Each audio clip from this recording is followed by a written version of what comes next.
Assalamualaikum warahmatullahi wabarakatuh. Waalaikumsalam warahmatullahi wabarakatuh. Yang pertama yaitu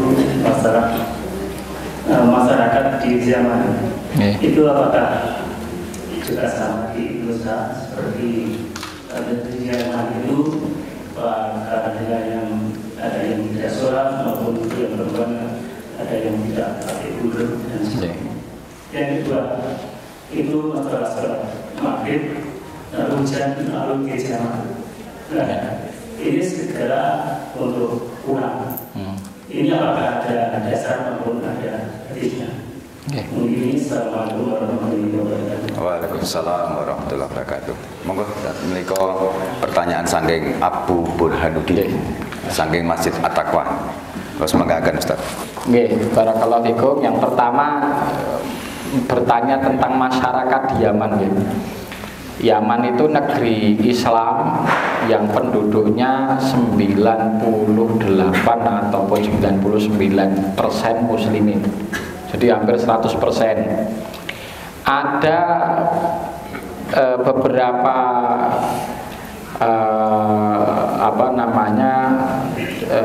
kampung atau beberapa tempat yang di situ memang beragama Yahudi. Ya, seperti di pinggiran kota Son'a itu ada memang kampung Yahudi sampai sekarang masih. Kalau Nasrani itu sedikit sekali, mungkin hanya tersisa beberapa di wilayah pesisir selatan Yaman karena dulu di situ dijajah Inggris. Gitu. Jadi 98 atau itu muslimin semua. Pertanyaannya tadi apakah ada di Yaman itu yang tidak sholat? Ya ada yang tidak sholat. Ya, kalau ditanya ada yang tidak sholat ada. Ya, karena namanya muslim sama saja di mana-mana antara yang muslim itu multazim itu yang komitmen menegakkan perintah-perintah Allah menjauhi larangannya. Ada yang sedang. Ya, kadang ibadah, kadang maksiat, kadang ibadah, maksiat lagi, ibadah lagi gitu. Ada yang cuman muslim KTP seperti di sini, KTP-nya muslim tapi nggak pernah sholat, nggak pernah ibadah. Di sana ada, tapi prosentasenya tidak banyak. Jadi kalau dibuat prosentase yang beriltizam, yang menegakkan syiar-syiar Islam itu lebih banyak. Terutama kalau bagi perempuannya, ya karena di sana sudah menjadi bukan hanya syariat tapi sudah menjadi tradisi. Ya di sana itu 20 tahun lalu wanita keluar rumah buka cadar itu aib. Wanita keluar rumah buka cadar itu aib. Hampir seluruh wanita Yaman cadaran 20 tahun lalu. Kemudian muncul pengaruh modernisasi di beberapa kota, seperti di Aden, di Taiz, ya terutama Taiz, di Mukalla, di beberapa kota-kota pesisir masuk modernisasi. Nah, pada masa itulah mulai ada yang buka cadar, tapi masih jilbaban. Nah itu yang kami tahu mayoritas masyarakatnya sampai sekarang ya hampir belum pernah saya di sana mendapati wanita Yaman buka jilbab. Kalau buka cadar sudah mulai banyak, tapi buka jilbab tidak ada. Itu khusus untuk pakaian wanitanya ya. Karena tadi bukan sekedar syariat saja, tapi sekarang sudah lebih dari sekedar syariat jadi tradisi juga. Sehingga orang tua malu kalau ada anak kok nggak nutup aurat, bisa-bisa dihajar betul. Ya, karena di sana itu masih ya ibaratkan rasa malu dan gengsi akan kondisi keluarga itu masih sangat besar sekali. Kalau didapati kok kedapatan anaknya pacaran, ganggu anak perempuan orang lain, bisa dihajar habis-habisan di rumah. Karena itu perbuatan yang memalukan, aib. Saya pernah pengalaman di sana naik angkot kayak angkutan di kita itu apa hijab atau nah itu kan di sana bukan adep-adepan. Nggih, di sana itu mungkin kayak L300 tapi 3 baris gitu nggih. Nah itu. Jadi nanti kalau kita naik angkot itu ada baris khusus buat laki-laki, ada baris khusus perempuan.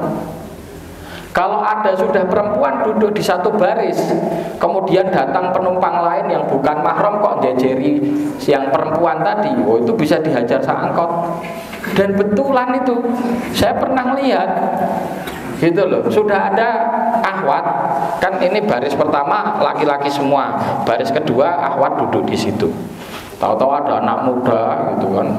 Ya mungkin kurang pendidikan juga, artinya dia ini istilah itu karena tidak ngaji gitulah istilah kita ya, gaya itu pakaiannya kemaki bahasanya.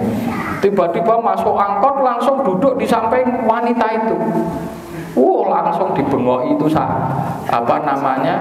seangkot dari belakang ada yang nimpuk kepalanya langsung plak, itu saya di situ. Langsung diusir suruh turun.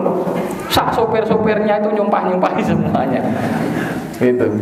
Dan ada yang unik, saya pernah punya teman dari Kalimantan itu bapaknya berkunjung ke Yaman.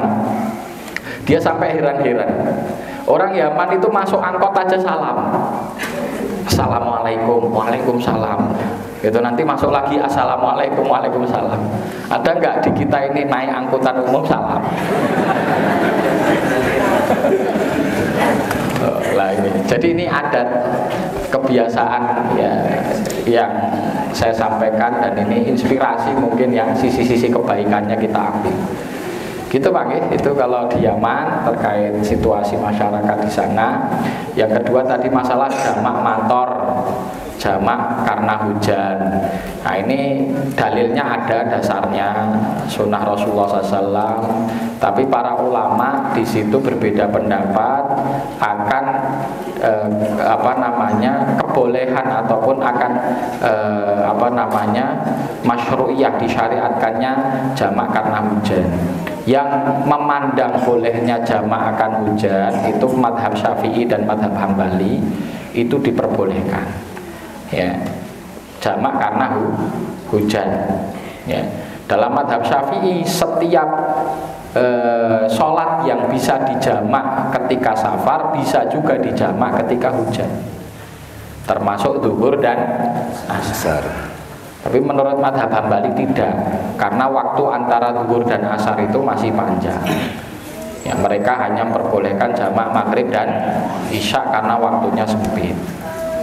Itu kalau masalah dalilnya ada dalilnya, tapi bukan waktu kita sekarang menyebutkan dalil ya.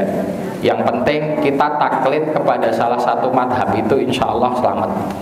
Nah bagi yang ingin mengerjakan jamak karena hujan itu ada syarat-syaratnya. Dulu pernah kami sampaikan, hujannya deres, kemudian ada dari sejak awal sholat sampai akhir sholat gitu ya.